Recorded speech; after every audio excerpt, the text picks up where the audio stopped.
Hey, it's Uncle Mike here. Welcome to Week 7 Coach's Corner. It's going to be a fun one. Got a special guest to introduce us, and Coach Leonard will be with me. We're going to talk a little bit about Breast Cancer Awareness Month. We're also going to kind of reach out. I've had a few comments in regards to my color commentary, Eddie. Eddie has a disease called Asperger's, and that's the reason why he's so loud and he's so overbearing and he's so funny, is because he just doesn't know when to say when. But we love him and we appreciate him coming out, and he gives every bit of his heart and soul to that program that he does with us. So I understand your comments that some of you are concerned. I love having him with me, and I don't care if he talks over me the same time I'm talking. We just appreciate Eddie being Eddie. So stay tuned for Week 7's Coach's Corner. We'll be right back after this message from our sponsors, who we love. Experience and trust has made Lewis Auto and Residential Glass the Northwest's leading choice since 1929. Whether it's on-the-spot rock chip repair or replacing your windshield, we have been trained and certified to strict national standards to ensure your safety. Our residential division offers the latest in vinyl windows, showers, mirrors, cut, and custom glass. Locally owned and operated since 1929, Lewis Auto and Residential Glass in Bellingham, Linden, and Mount Vernon. I'm Tyler Frost, and stay tuned for the Week 7 Coach's Corner. Go Bayhawks! Uncle Mike here with Coach Leonard, and it's Week 7 of the Coach's Corner. Coach, great job last week. Yeah, that was a heck of a game. It was a lot of fun. We came out and, again, played another complete game, get that third win. Try not to look past anything, but just take it one game at a time. We keep that mentality. I think we're going to be all right. Unbelievable how fired up everybody was at the beginning of that first quarter last Friday night. I mean, those guys came out and they were hungry. I mean, I don't think it mattered who they were playing. I mean, we've talked about it a couple weeks in a row now, but it's amazing to see that level that you've raised them to.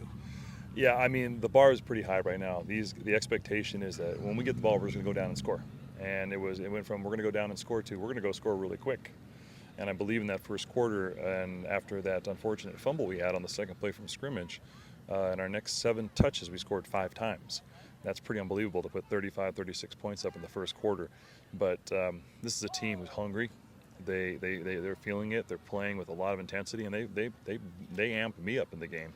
I was up in my headset after we scored going, defense, give me the ball back so I can go score again.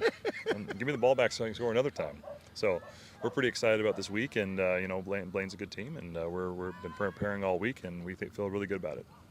So you and I have talked about this a little bit before. Hate to lose, the drive, the I don't want to stop. I saw it a little bit with Josh coming out there at the beginning of the third quarter. Got that first series, didn't do what he wanted to do, maybe not what you wanted to do either in his own mind. Was a little upset coming out.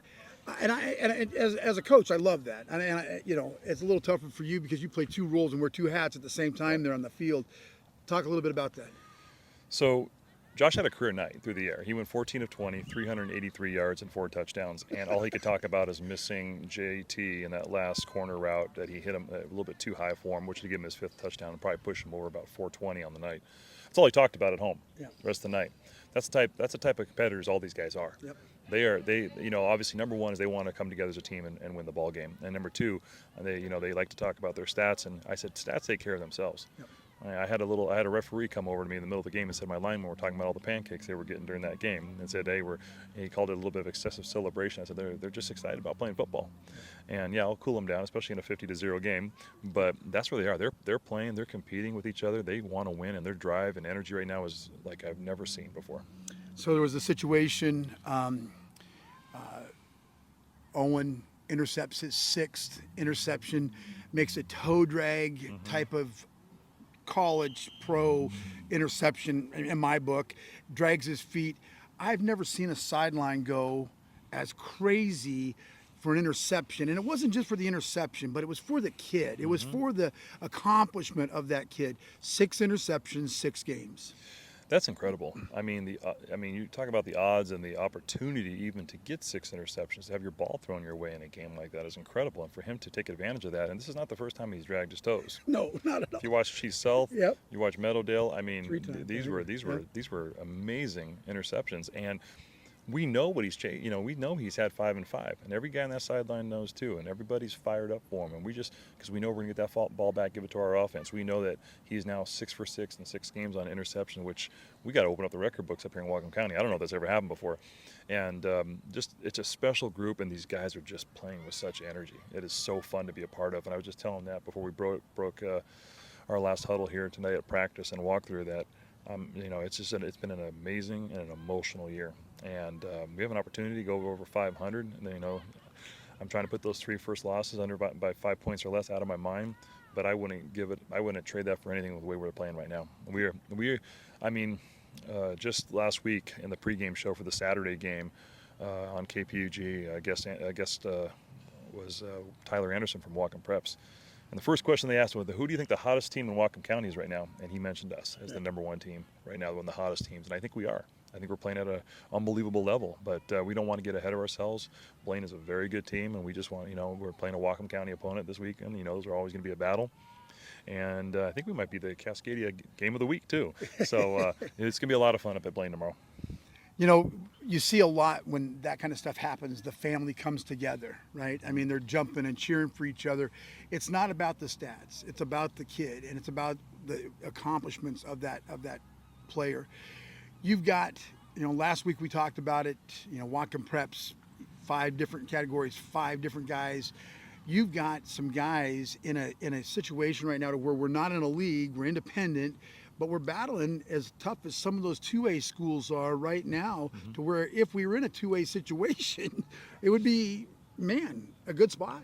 I think we would be in a good spot. In fact, last night at the C team game, I went down to watch our C team play last night, and the head coach for Lakewood came up to me and said, "You guys are just rolling right now. You guys would be competitive and more than competitive in the league," and I do believe we would be.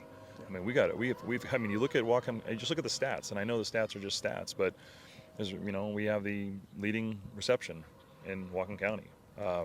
Josh is leading passer in Whatcom County, and it's like by 400 yards. Yeah, Elias Tagaje is in the top 5 and you remember he did not play the first few games. Right. No, exactly. And he's still in the top 5 for quarterback sacks.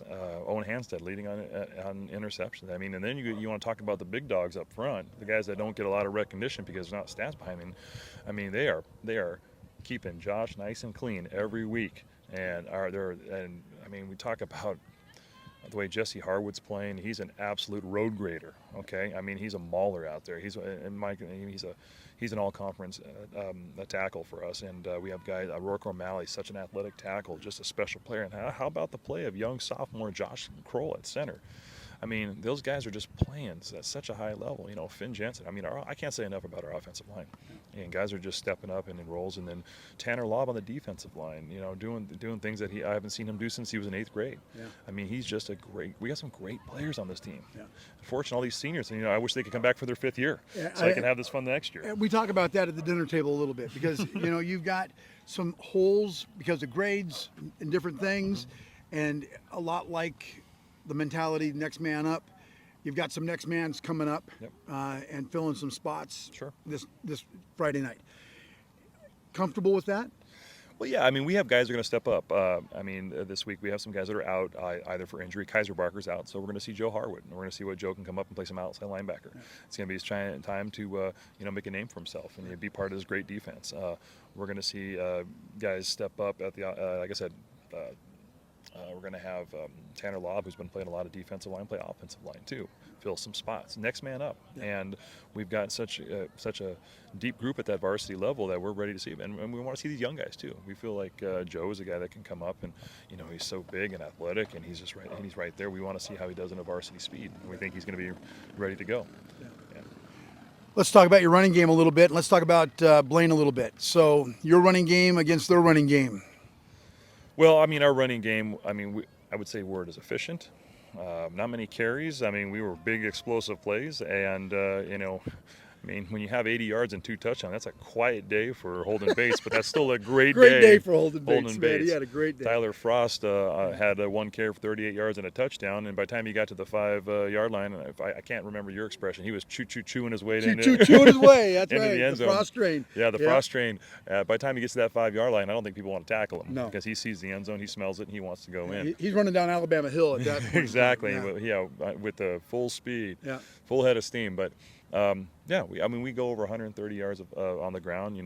414 through the air. I mean, that's a lot of yards. It's a great day, and that's a lot of yards in basically a half a football. Right, and I know that your starters are like, hey, come on, coach, give us a little more time. And it was great that you gave so much time to the JV guys. And let's talk about the JV for a second. JV Eli Goodbuffalo comes in, goes 3 for 3, 31 yards. I mean, that's the kind of Eli we want to see. When he's playing JV games early in the week, because it's there. It's there. We just need to have him that loose confidence out there where he can feel like, hey, there's no pressure. Just go out there and just play ball.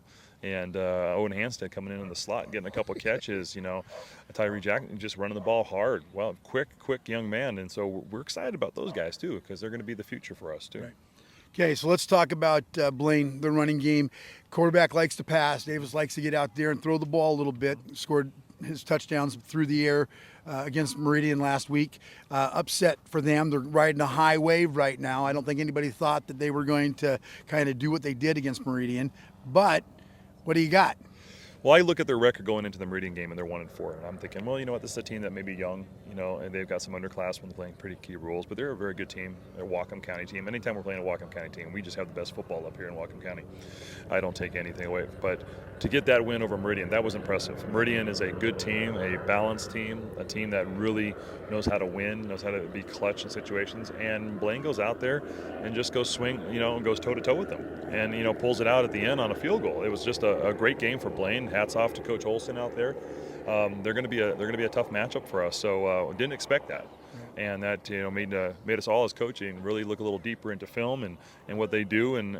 But I think we're well prepared, and I think you're talking about a pretty dynamic offense with Blaine, but going against a pretty darn good defense with the Bayhawks.